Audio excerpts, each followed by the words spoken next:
महाकुंभ 2025 का मेला हमेशा रहस्यों और चमत्कारों से भरा होता है, लेकिन यह मेला महिला नागा साधुओं के बिना अधूरा माना जाता है।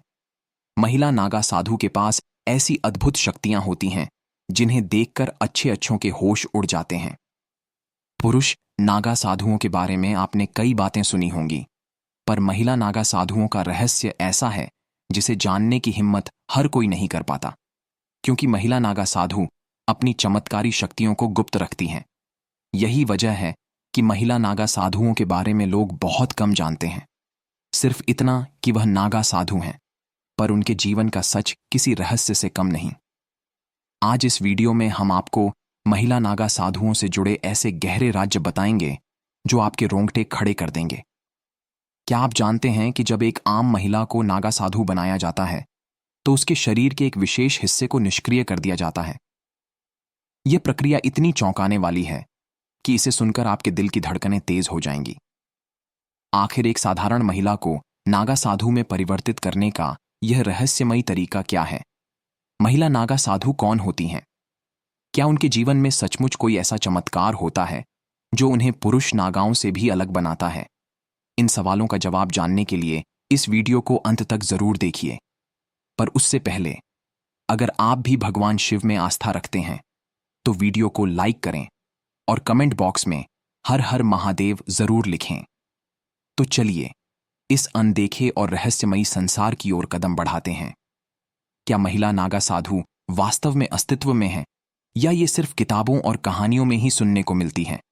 क्या सिर्फ पुरुष ही नागा साधु बन सकते हैं, या महिलाओं के लिए भी इस रहस्यमयी दुनिया के द्वार खुले हैं? अब इन सवालों का जवाब आपको चौंकाने वाला है। हां, महिला नागा साधु होती हैं। लेकिन अब आपके मन में यह सवाल उठ रहा होगा कि क्या महिला नागा साधु भी पुरुषों की तरह हर समय बिना वस्त्रों के रहती हैं? और सबसे बड़ा रहस्य, महिलाओं को नागा साधु बनने के लिए अपने शरीर के किस हिस्से का त्याग करना पड़ता है? क्या लंबे लंबे बाल, भभूत से लिपटा नंगा बदन और हर पल नशे में डूबी रहना ही एक महिला नागा साधु की पहचान है? नागा साधु किस प्रकार इस दुनिया से पूरी तरह दूर रहते हैं और तपस्या में लीन रहते हैं, यह जानकर आप हैरान हो जाएंगे। सभी जानते हैं कि नागा साधु लंबे बालों के साथ निर्वस्त्र रहते हैं और उनके शरीर पर हर समय भस्म लगी रहती है। लेकिन उनके जीवन से जुड़े कई ऐसे तथ्य हैं जो आज तक बहुत कम लोगों को मालूम है। सबसे पहले यह समझना जरूरी है कि नागा साधु सामान्य साधुओं से कैसे अलग होते हैं। सामान्य साधु आपको कहीं भी दिख सकते हैं। उनका जीवन सादगी भरा होता है और वे समाज में रहते हुए पूजा पाठ और साधना करते हैं। पर नागा साधु इससे बिल्कुल अलग हैं। उनका जीवन दुनिया से पूरी तरह अलग, कठिन तपस्या और रहस्यमयी साधना से भरा होता है। वे इस संसार के नियमों से परे रहते हैं और उनकी तपस्या उन्हें इस दुनिया के हर बंधन से मुक्त कर देती है। महिला नागा साधुओं का यह रहस्यमयी संसार और भी अनोखा है। ऐसे जीवन को अपनाने के पीछे क्या कारण है, यह जानना किसी रहस्य से कम नहीं। नागा साधु बनना कोई आसान काम नहीं। यह एक बेहद कठिन परीक्षा और लंबे प्रक्रिया के बाद ही संभव हो पाता है। नागा साधु बनने की प्रक्रिया जितनी कठिन है, उतनी ही दिलचस्प और रहस्यमयी भी। यह प्रक्रिया वर्षों तक चलती है और तब कहीं जाकर किसी अखाड़े द्वारा उन्हें नागा साधु के रूप में मान्यता मिलती है। इस पूरी यात्रा को अलग अलग नाम दिए गए हैं, जैसे तहकीकात, महापुरुष, अवधूत, लिंगभंग या टांग तोड़। सबसे पहला कदम है तहकीकात, जो अखाड़े में प्रवेश की प्रक्रिया है।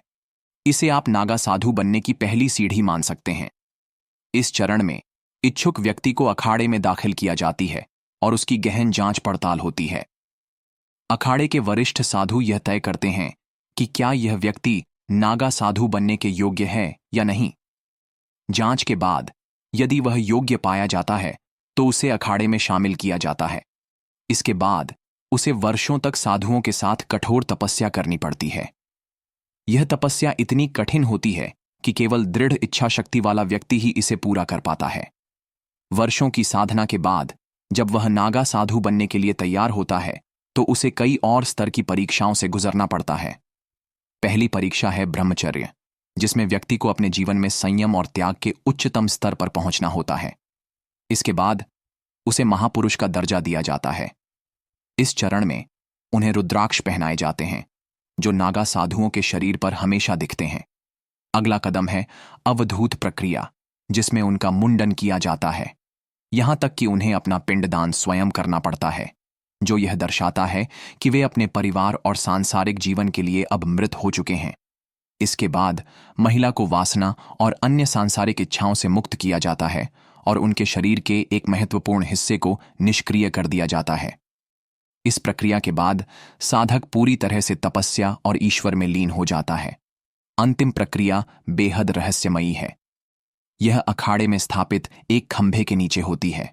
इस दौरान कई गुप्त रिवाज पूरे किए जाते हैं, जिनका अर्थ केवल अखाड़े के वरिष्ठ साधु ही जानते हैं। इस पूरी यात्रा के दौरान एक साधारण इंसान से नागा साधु बनने तक का सफर त्याग, तपस्या और रहस्यों से भरा होता है। महिला नागा साधु बनने की प्रक्रिया और भी गहरी है। क्या आप जानते हैं कि एक महिला को नागा साधु बनने के लिए 10 से 15 साल तक कठिन तपस्या और ब्रह्मचर्य का पालन करना पड़ता है?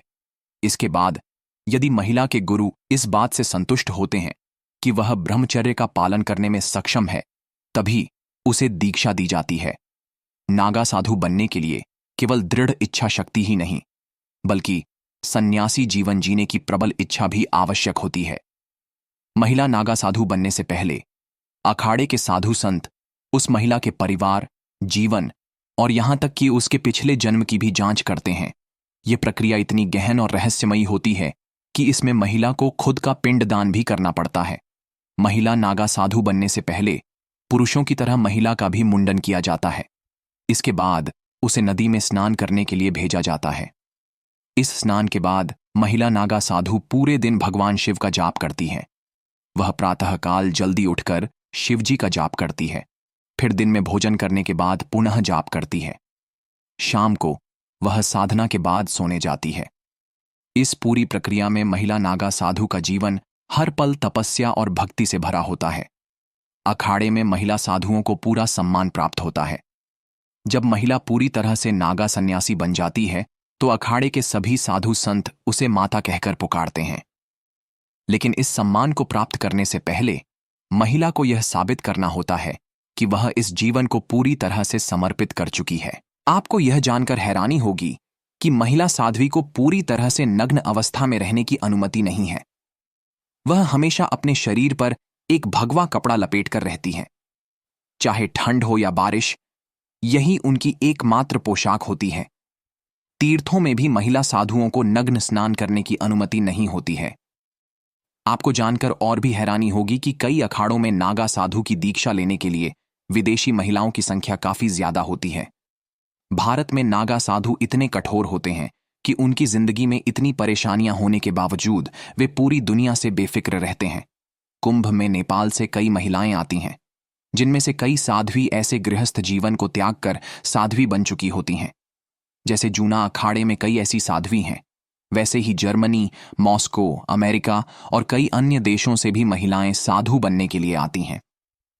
अब जो बात मैं आपको बताने जा रहा हूं, वह आपको पूरी तरह से चौंका देगी। क्या आपने कभी सोचा है कि ये नागा या महिला नागा साधु केवल कुंभ के मेले में ही क्यों दिखाई देते हैं? लेकिन इसके अलावा इतने वर्षों तक ये साधु कहाँ रहते हैं? क्या उनके जीवन की कोई और गहराई है? नागा साधु हमेशा तपस्या में लीन रहते हैं। वे साधना के लिए अपने अखाड़े को छोड़कर कंदरा में चले जाते हैं।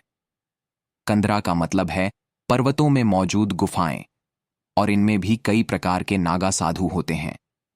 इन साधुओं के नाम उन जगहों के नाम से होते हैं जहां वे रहते हैं। जैसे पर्वतों में रहने वाले नागा साधुओं को पर्वतागिरी कहा जाता है और जंगल में रहने वाले साधुओं को अनन्य कहा जाता है। कुंभ से पहले और कुंभ के बाद ये साधु हिमालय और अन्य पहाड़ों की गुफाओं में तपस्या करने जाते हैं। वे आमतौर पर कुछ साल एक गुफा में रहते हैं, फिर दूसरी गुफा में चले जाते हैं। इनका ठिकाना कोई नहीं जानता। कई बार ये नागा बाबा सन्यासी वस्त्र पहनकर अलग अलग जगहों पर घूमने लगते हैं। कुछ निर्वस्त्र बाबा गुप्त स्थानों में जाकर तपस्या करते हैं और इस दौरान वे जंगलों और पहाड़ों से खाने की चीजें जुटाते हैं। यह सब इतना गुप्त होता है कि कोई नहीं जानता कि ये कहाँ है। कुछ नागा साधु झुंड में यात्रा करते हैं तो कुछ अकेले ही चलते हैं। यह साधु गुफाओं में बैठकर कई दिनों तक भूखे प्यासे भी रहते हैं। अब आप सोच रहे होंगे कि ये साधु अपनी पहचान छुपाकर इधर उधर घूमते रहते हैं, तो फिर कुंभ के मेले में कैसे नजर आते हैं? कौन उन्हें इस बात की जानकारी देता है कि कुंभ कहाँ हो रहा है? यह एक रहस्यमय राज है। दरअसल हर अखाड़े में एक कोतवाल होता है, जो साधुओं और अखाड़े के बीच एक कड़ी का काम करता है। जब नागा साधु तपस्या करने के लिए जंगल या पहाड़ों में जाते हैं, तो यह कोतवाल उन्हें कुंभ के बारे में सूचित करता है। जब कुंभ या अर्ध कुंभ जैसे महापर्व होते हैं, तो ये साधु कोतवाल की सूचना पर रहस्यमय तरीके से वहां पहुंच जाते हैं। हालांकि कोई नहीं जानता कि इन साधुओं को यह सूचना कैसे मिलती है, लेकिन जहां भी ये होते हैं, वे अचानक वहां पहुंच जाते हैं। कुछ लोग मानते हैं कि इन साधुओं के पास कोई रहस्यमय विद्या होती है, जिससे वे अपने साथी द्वारा भेजे गए संदेशों को समझ जाते हैं।